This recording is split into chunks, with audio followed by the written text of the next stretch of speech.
Ուղղակի կուզենայինք մեկ հարց ձեզ ուղղել Եվրասիական տնտեսական միության հետ կապված։ Պարոն Տիգրան Սարգսյանը նշանակվել է այնտեղ ժողովի նախագահ։ Ինչ աշխատանքներ են արդեն տարվել նրա կողմից, ինչ կոնկրետ քայլեր է արվել։ Նրա կողմից որևէ աշխատանք չի կարող տարվել, որովհետև նա պաշտոնավորումը սկսել է փետրվարից։ Ահա, եւ արդեն ձեզ հետ միգուցե կիսվել է, խոսել եք իրար հետ, ինչ ծրագրեր կան, ինչ եք մտադիր այնտեղ ներկայացնել, փոփոխություններ միգուցե։ Որպես այդպիսին ծրագրեր չկան, կան Հայաստանի Հանրապետության շահերը, որոնք մենք պաշտպանելու ենք այնտեղ։ Ինչպես, այն ինչ շահեր կոնկրետ։ Տնտեսական շահեր, առևտրատնտեսական, մատչելի արկային մաքսային ռեժիմներ եւ այլն, չնայած ընդհանուր ռեժիմի, բայց դրա մեջ կան տարբերակներ, որոնք պետք է մշակենք։ Պարոն Գաբրելյան, նաև այսպիսի մի վարկած է շրջանառվում, որ Տիգրան Սարգսյանի նշանակումը մեկ նպատակ ունի ռուբլու գոտու մեկ միասնական դրամական գոտու անցնելու։ Ձեր գնահատականը կուզենամ իմանալ։ Ես նման վարկածի չեմ բաժանորդագրվում։ Իսկ նրա արևմտամետ հայացքները որևիցե ձևով չեն խոչընդոտի Եվրասիական տնտեսական միության գործունեության մեջ։ Չեմ կարծում, որ պարոն Սարգսյանի հայացքները որևէ կերպ ազդեցություն ունենան տվյալ պարագայում Եվրասիական տնտեսական միության գործունեության վրա, որովհետև պարոն Սարգսյանը պրոֆեսիոնալ կատարելու իր պարտականությունները։ Եվ նաև շատ է քննադատվում, որ Եվրասիական տնտեսական միությունից դեռևս կոնկրետ դրական արդյունքներ չենք տեսնում շոշափելի։ Իսկ ով է ասում, որ չենք տեսնում։ Դուք կարող եք առանձնացնել, ինչ այսօր քաղաքացին, ինչ կոնկրետ շոշափելի արդյունքներ կարող է։ Քաղաքացին կարող է առանց մաքսի առևտուր անել։ Անում է արդեն։ Բնականաբար, երբ օրինակ դուք որպես քաղաքացի եք, դուք ինչ-որ բան առնեք Մոսկվայից, Լենինգրադից, Ղազախստանից, ինքնաթիռով գաք Հայաստան, դուք մաքսային զննման չեք ենթարկվում։ Օրինակի համար, մենք ստացել ենք ավելի շատ եկամուտ, քան տվել ենք։ 15 միլիարդ ավելի շատ ենք ստացել այսօր։ Մեր հավաքած Հայաստանի Հանրապետությունում հավաքված մաքսային վճարները ավելի քիչ են 15 միլիարդով, քան այնտեղից ստացած է։ Բացի դրանից, ինչպես ասացի, մեր առևտրատնտեսական ուրեմն հարաբերությունները ևս հեշտացել են։ Վերջերս Համաշխարհային բանկի կողմից լույս տեսավ գործարարությամբ զբաղվելու համաթիվը։ Գործարարությամբ զբաղվելու համաթիվը դուք տեսեք, որ բարելավել է Հայաստանի Հանրապետությունում։ Պատճառներից մեկը այն էր, որ Եվրասիական տնտեսական միության հետ առևտրային հարաբերություններում թղթաբանությունը քչացել է, եւ դա հենց այդպես էլ նշված էր։ Եվ դա էապես բարելավեց, ասենք, այդ ենթադիրքով Հայաստանի Հանրապետության դիրքը։ Բնականաբար գործոններ կան։ Չի կարելի Եվրասիական տնտեսական միության գործոնները նույնացնել 2014-15 թվականների տնտեսական կոնկրետ զարգացումների հետ։ Դրանք տարբեր երևույթներ են։ Բնականաբար, երբ որ մենք ասում ենք անմիջապես հասկանալի երկրի ազդեցությունը, մատկապես տրանսֆերների տեսքով մեզ վրա ազդում է, բայց ընդհանրապես մեկը մյուսի հետ նույնացնելը բացարձակապես ճիշտ չէ մեթոդապես։ Մենք հիմա զբաղվում ենք վերլուծությամբ եւ տարեվերջին կունենանք վերլուծություն, որը շատ ավելի մանրամասն մի քանի դիրքերով այդ ամեն ինչի մասին կտեղեկացնենք հանրությանը։ Պարոն Գաբրելյան, մի հարց եմ ուզում տալ։ Ձեր ղեկավարած նախարարությունը եկող տարվա բյուջեի վրա, այսպես ասեմ, գործում որևիցե ազդեցություն կարող է ունենալ դրական իմաստով, որովհետև շատ է խոսվում եկող տարվա բյուջեի վերաբերյալ, որ այն պահպանողական է, ունենալու է բավականին այսպես սուղ միջոցներ, իսկ կոնկրետ նախարարությունը զբաղվում է համակարգման աշխատանքներով, եթե դուք նայեք կանոնադրությունը, իսկ համակարգման աշխատանքները ընդհանուր առմամբ վերաբերում են ընդհանուր կառավարության գործառույթներին։ Եվ ընդհանուր տնտեսական բլոկի վրա բնականաբար ազդեցություն ունենալու է, բայց ինքը որպես այդպեսին առանձին ճյուղային նախարարություն չէ, այն ունի համակարգող բնույթ։ Պարոն Գաբրելյան, մեկ հարց խնդրում եմ կներեք, որպես նախկին ֆինանսիստ եմ ուզում գնահատեք, այսօր փոխարժեքը շատ կարևոր հարց է, ըստ ձեզ, հնարավոր է, որ մենք ունենանք փոխարժեքի նույն ցուցանիշը, ինչ որ մենք ունեցանք անցած տարի, այսինքն 500 դրամից շատ ավելի բարձրանա։ Փոխարժեքի վերաբերյալ դատողություններն մակարդակի վերաբերյալ դատողություններն անելն անշնորհակալ գործ է։ Եվ հնարավոր չէ որևէ ճշգրտությամբ նման գնահատական տալ։ Ես դες կարող եմ ասել ընդամենը մակրոտնտեսական գնահատականների վերաբերյալ, մակրոտնտեսական գնահատականներով այն ընդհանուր առմամբ գտնվում է հավասարակշիռ իրավիճակում։ Հավասարակշիռ իրավիճակից թե վերև, թե ներքև փոքր տատանումներ հնարավոր են, իսկ ընդհանուր գնահատականը, որը կարելի է բանաձևերով եւ այլն ստանալ, դա ասացի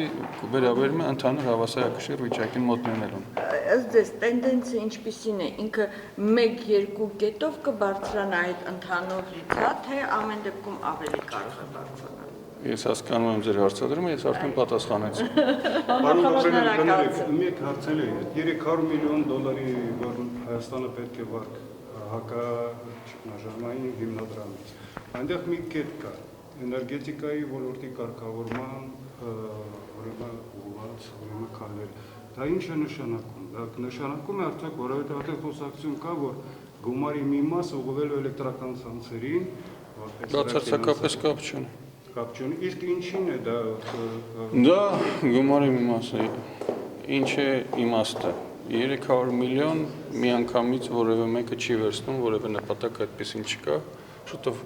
կառավարությունը հաստատել է ծրագիրը, դուք կարող եք ինքներդ նայել եւ տեսնել, կներկայացվի ազգային ժողովին, դուք ավելի մանրամասն կզանթանաք։ Խոսքը վերաբերում է մեկ բանի, այն քաղաքականությանը, որ մենք իրականացնելու ենք եւ այդ քաղաքականության հետևանքով ժամանակավորապես առաջացած խնդիրները լուծելուն։ Մասնավորապես, ես բերեմ ոչ էներգետիկայից օրինակ, ասենք հարկային բարեփոխումներ ենք անում։ Հարկային բարեփոխումներով Հայաստանի Հանրապետությունը ստանձնել է օրինակ պարտավորություն, մենք ունեինք ավելացված արժեքի հարկի անհամաչափություն, ոչ սիմետրիկություն։ Ինչ էր դա նշանակում։ Նշանակում էր, որ տնտեսվարողի նկատմամբ մի մոտեցում էր, պետության նկատմամբ մի մոտեցում, ենթադրենք հարկերը հաշվելիս, երբ որ պետությունն էր ձեզ պարտք եւ երբ որ դուք եք պարտք պետությանը, դրանք տարբեր բնույթներով էր արտացոլվում։ Հիմա կառավարությունը անցած տարի նախաձեռնեց դա փոխել եւ բերել հավասար պայմանների։ Դա արվում է 3 տարի տարբեր ժամանակահատվածներով։ Սկզբից սկսում ենք փոքր ձեռնարկություններից, հետո միջինից, հետո գնում ենք խոշորին։ Այդ ընթացքում որոշակի հարկային եկամուտներ հետաձգվում են։ Բնականաբար առաջանում է ճեղք, ոչ թե կորչում են, ես ուզում եմ դա հստակեցնել, այլ հետաձգվում են, որովհետև ասենք դուք ոչ թե այդ եկամուտը ստանում եք հիմա, այլ ստանում եք ենթադրենք 2 ամիս հետո կամ 1 ամիս հետո։ Այսինքն դա չի կորչում, բայց ձեր մոտ առաջանում է ժամանակավոր ճեղքվածք, որպեսզի դուք կարողանաք իրականացնել այդ բարեփոխումը։ Հիմա նմանապես մի շարք խնդիրներ կան էներգետիկ ոլորտում եւ այլն։ Մենք անում ենք այդ բարեփոխումները եւ սա բարեփոխումների ծրագիր է, դուք այդտեղ բոլոր միջոցառումները տեսել եք, եթե այդ միջոցառումները ձեր համար ինչ որ առումով խնդրահարույց են թվում, դա միշտ կարելի է քննարկել, բայց դրանք հստակորեն ուղղորդված բարեփոխումներ են, որոնք կառավարությունն անում է եւ այդ բարեփոխումներին աջակցություն մենք այդ գումարների հնարավորություն ենք ստանում, որ երկարատև ծրագիր անենք մինչև 17 թիվը եւ ամեն տարվա համար ունենալով բարեփոխումների հնարավորություն կարողանանք գնալ առաջ։ Սա է ծրագրի իմաստը։ Իսկ ժամանակավորապես որ ասում եք նկատի ունեք ակցիզային հարկի վճարումները, որ ամենամսյայից դառնում են երամսյակային։ Այս ակցիզային հարկի մասին չասացի, ավելացված արժեքի հարկի մասին։ Չէ, այդ որ կոչում Չէ, դրանք բազմաթիվ միջոցառումներ կան, բազմաթիվ միջոցառումներ դուք կարող եք նայել տեսնել։ Մենք ունենք օրինակ Եվրասիական տնտեսական միության տեսակետից ավելացված արժեքի հարկը, երբ որ դուք հիմա ներմուծում եք, առաջ անմիջապես սահմանին վճարվում էր, հիմա սահմանին չի վճարվում, վճարվում է 50 օրվա ընթացքում։ Սա բիզնեսի համար շատ լավ երևույթ է, որովհետև շրջանառու միջոցները ավելի ազատ են լինում։ Բայց միևնույն ժամանակ մենք ունենք ժամանակավոր հետաձգում, որովհետև ոչ թե ստանում ենք հիմա, ստանում ենք 2 ամիս հետո։ Օրինակ, այսպիսի բաներին, որոնք բիզնեսին աջակցում են, տնտեսությունը աշխուժացնում են, դա ծախս է, որ մենք անում ենք, բայց այդ այն ծախսը չի, որ անում ենք եւ կորչում է։ Ուղղակի ասենք, այս բանը ստանալու փոխանակ ստանում ենք մի քիչ ավելի ուշ։ Նախարար մթերումների հետ կապված այս տարի խաղաղաբերքի, ինչպես գիտեք, շատ է երկը եւ ես ճշտեցի, իմացա, որ միայն Ռուսաստան դաշնություն է արտահանվել։ Ինչի մյուս երկրներ չեն արտահանվել։ Խնդրում եմ դիմեք պարոն Կարապետյանին ավելի մանրամասն կասի, ես հատկապես Մյուս երկրներ չեն արտահանվել, ասենք, ես դժվարանում եմ ասել, ինձ թվում է Բելարուսիա եւս արտահանվել է։ Իմ կարծիքով ես 100%-ով չեմ կարող հստակորեն ասել, ասում եմ չեմ կարող ասել, հեսպային չեմ տիրապետում կոնկրետ աշխարհագրությանը, որևէ արգելք չկա, առևտրատնտեսական հարաբերությունների խնդիրներն երևի Ռուսաստանի շուկան կլանելը հնարավոր է։ Եվ նաև մի այսպիսի մտավախություն կա, վերջի հարցն եմ ուզում տալ։ Ռուսաստանի տնտեսության հետ կապված, որ այնտեղ բավականին բարդ եւ անկումային իրավիճակ է ըստ էության, մտավախություն էր, որ ոչ միայն բացասական է ազդում մեր Հայաստանի տնտեսության վրա, այլև ԵՏՄ մեր համագործակցության դեպքում դա անկումային իրավիճակի կարող է հանգեցնել։ Հիմա ինչպես է իրավիճակը։ Հարցը ճիշտն ասած եւս մեկ անգամ խնդրում եմ ձևակերպեք։ Ռուսաստանի տնտեսության անկման հետ կապված, որ այնտեղ կան խնդիրներ, դա իր ազդեցությունը թողել է ԵՏՄ մեր համագործակցության վրա։ Ունենք մենք խնդիրներ։ Բնականաբար մենք Ռուսաստանի տնտեսության հետ որպես այդպիսին խնդիր չունենք, քանի որ տնտեսական անկումը ազդեցություն ունի ամբողջ ԵՏՄ տարածքում։ Եվ եթե դուք նայեք, ամբողջ ԵՏՄ-ի տարածքում մենք ունենք փոխադարձ առևտրի կրճատում։ Այդ փոխադարձ առևտրի կրճատումը բնականաբար գալիս է կոնկրետ տնտեսական պայմաններից 2015 թվականին։ Բայց դա ընդհանուր մեխանիզմներին եւ, ասենք, նույն բիզնեսի հեշտացմանը եւ մնացած խնդիրներին, որի օրինակները ես բերեցի, այնպես չի, որ հակասում է։ Ուղղակի մենք ունենք երկու տարբեր ուժեր, որոնք միաժամանակ գործում են։